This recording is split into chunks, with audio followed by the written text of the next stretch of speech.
One thing I would encourage sports venues to really think about is like the legacy and the story and of the athletes and the community. And there's so much more story that can be leveraged, and that really connects people to your brand. I imagine a world, what if even non-luxury businesses applied the principles that have worked so well for luxury brands? Imagine how they can stand out.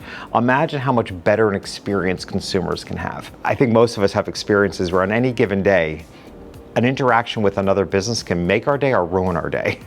You know, the moment you have to call your cable company, your day is ruined, right? So I imagine a world where what if all business was done at a standard that felt elevated, felt like a luxury. And I actually think in the future, even non-luxury businesses don't have a choice, because if doing business with you isn't a luxury, people will go elsewhere.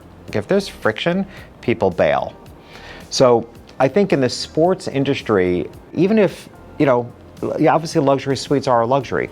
Going to a sports event is a luxury. You are inherently a luxury business. It doesn't have to mean high priced, right? And sports arenas are vying for discretionary dollars. Where are people going to spend their leisure dollars? Are they going to go on vacation, or are they going to go to a sporting event?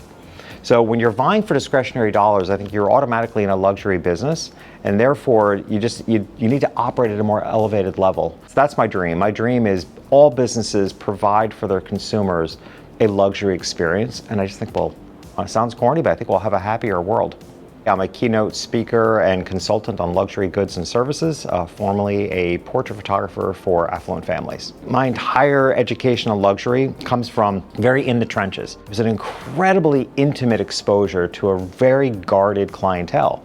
I know how fortunate I am that I was able to break through, and I was literally in their closets helping them pick their outfits, understanding what parts of their body they're sensitive to, finding out about family dynamics. The behavior of affluent clients is that their behavior is complex and their mindsets are very nuanced. What's most complicated is everything's a paradox.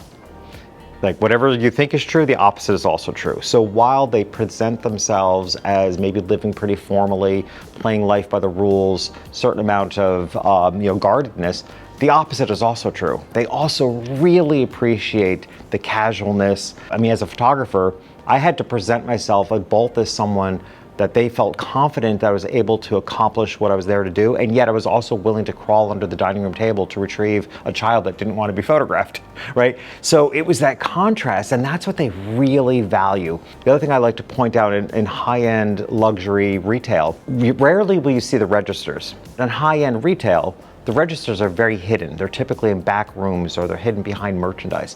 And that's an intentional design to take the emphasis off the transaction. I kind of keep my eye on what luxury retailers are doing, some of your luxury brands. I spend a lot of time in Paris for that reason. Luxury retail has to keep their pulse on such a fast-changing market, and it's interesting times right now in particular because things are a little off. The good thing about luxury retail, every time there's gloom and doom in the world, I always remind people luxury retail has been around for centuries. It's not going anywhere anytime soon. They'll figure it out, they'll bounce back, and luxury will thrive once again. So I definitely have my favorite luxury brands, ones that I admire. One that I personally admire a lot is Dior. What I love about Dior is that they're masterful storytellers. And this, I think, is a really important lesson for all luxury segments. There's so many symbols in the Dior brand that unless you've studied them, you may not know. Like there's, in their packaging, there's always a star that beautifully hangs from the bag. And the reason for that star is when Christian Dior was on his way to his first meeting with his investor to build the House of Dior,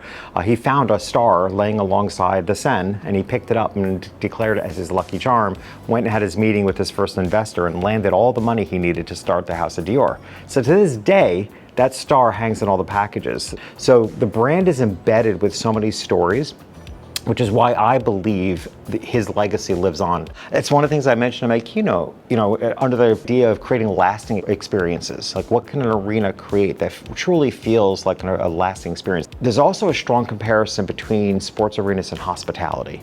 And Four Seasons, without a doubt, is one of the leading, I'd say the two hospitality brands that sports arenas could learn from would be Four Seasons and Peninsula Hotels.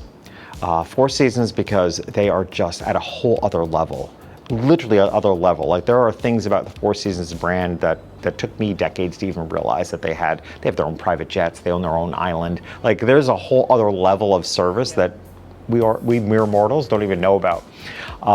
Peninsula Hotel, what I admire about them is their systems. They have unbelievable worldwide systems that if the first time you go to a Peninsula Hotel, they find out so much about you, including the firmness of the pillow that you like and the way you like your room to smell or to not smell if you have fragrance sensitivities.